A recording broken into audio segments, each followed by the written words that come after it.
This episode is brought to you by Glorify, the #1 Christian daily devotional app.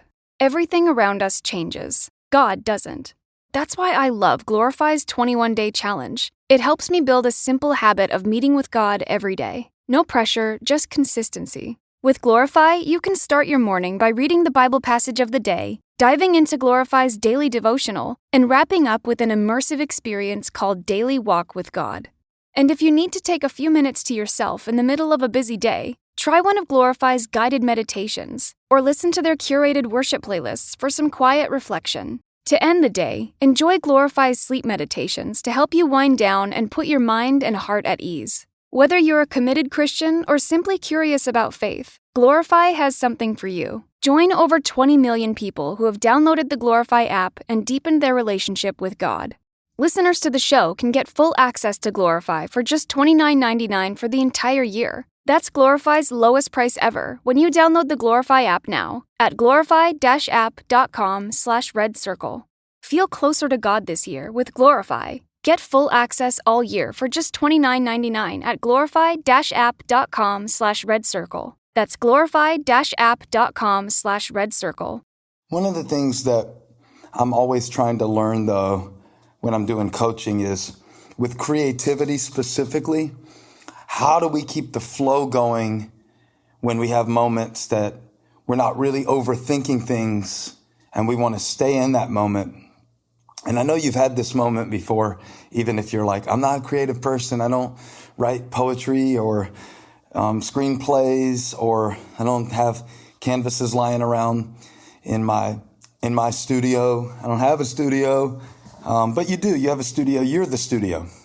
The inside of you is the studio where God, who is the master artist creator, is making a masterpiece out of every day. So even how you approach your day can either be creative or robotic, reactive. I believe that. And I believe that sometimes when we label something as either, good, bad, many cases right, wrong,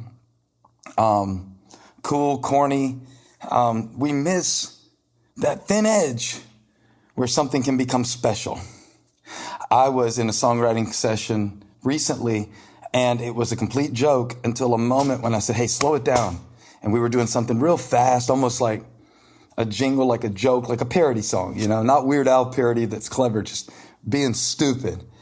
And I said, slow down, slow down. And all of a sudden it went from stupid, silly, to something that was real serious and heavy. And by the end of the 2 days of writing, that was the favorite song that we had created of a couple of the writers.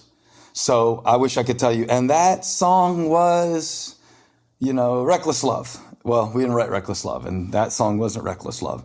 It may not be a big song, but we definitely felt it was good. And it started with something that was really silly, right? And then at some moment we decided to slow it down. And I turned to one of my collaborators. I said, if we slow it down, this will turn into something.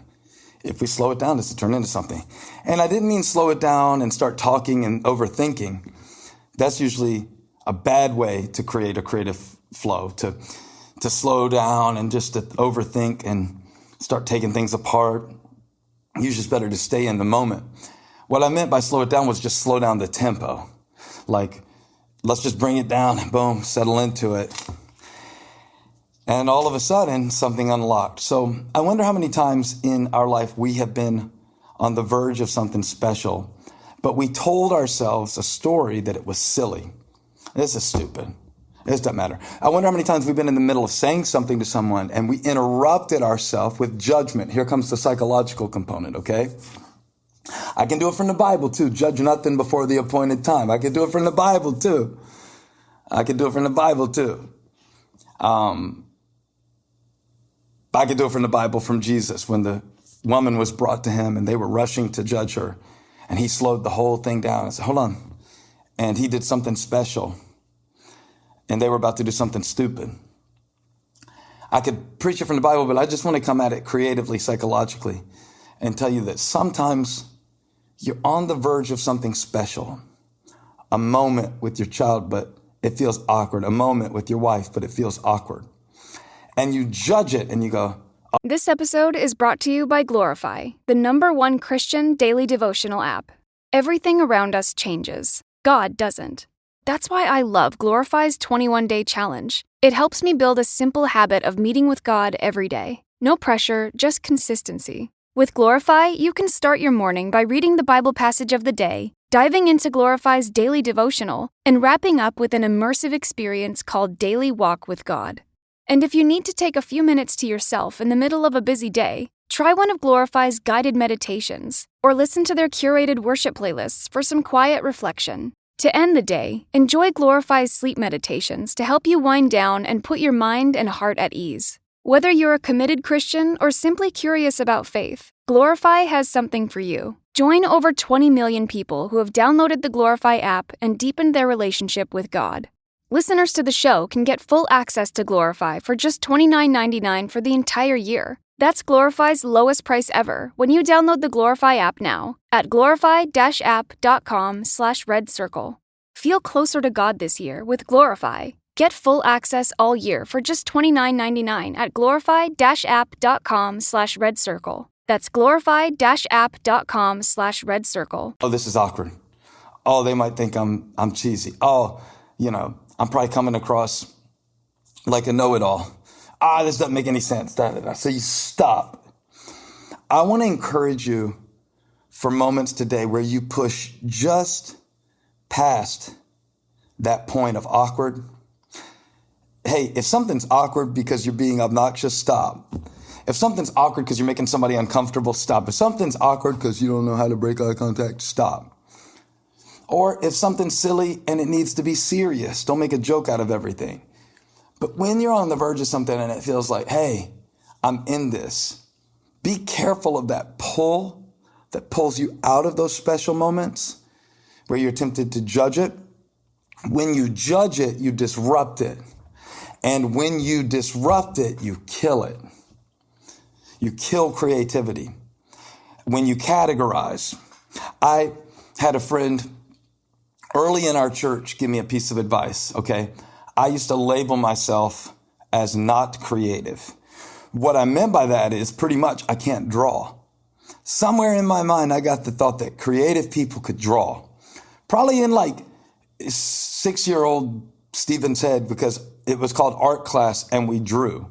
And I don't like to draw, and I'm not good at drawing.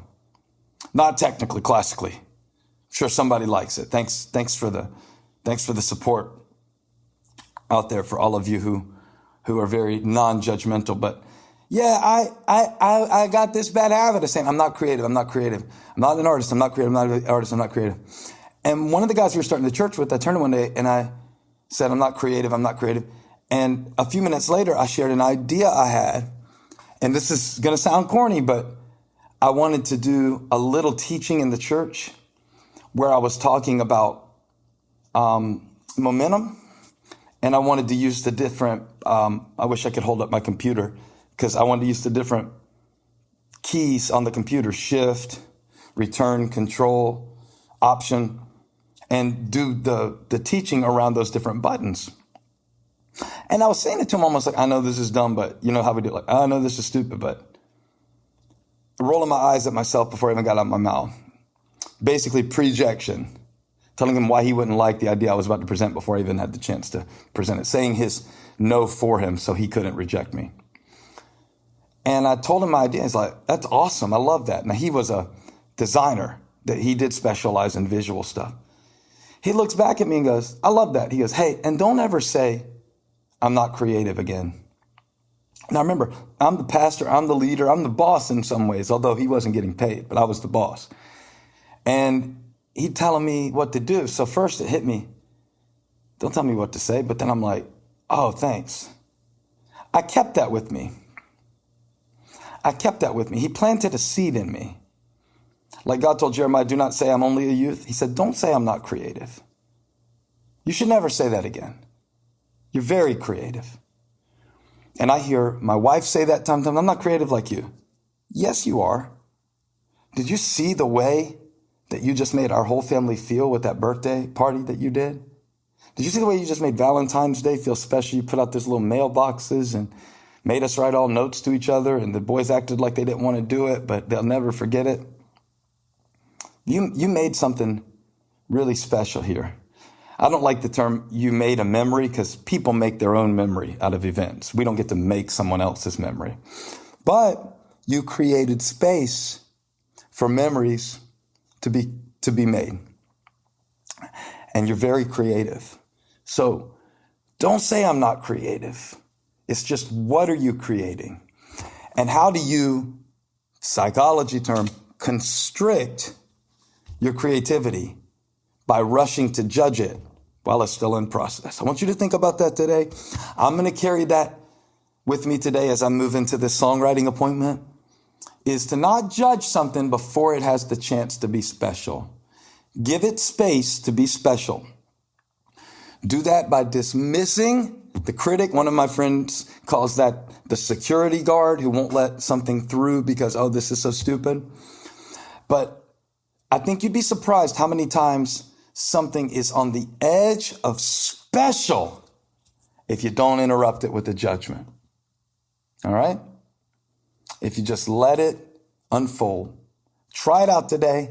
Sit in the awkward moments a little longer. Sit with the awkward moments with yourself a little longer. Press through conversationally. Breathe. See what's there on the other side of what feels silly. It might be something special. That's the title. It might be something special. Hey, thanks for stopping by my YouTube channel. I hope you were blessed today. If you were, share this with somebody. Like and subscribe and leave me a comment. Let me know where you're watching from, what we can pray for you about. Hope to see you back here again really soon.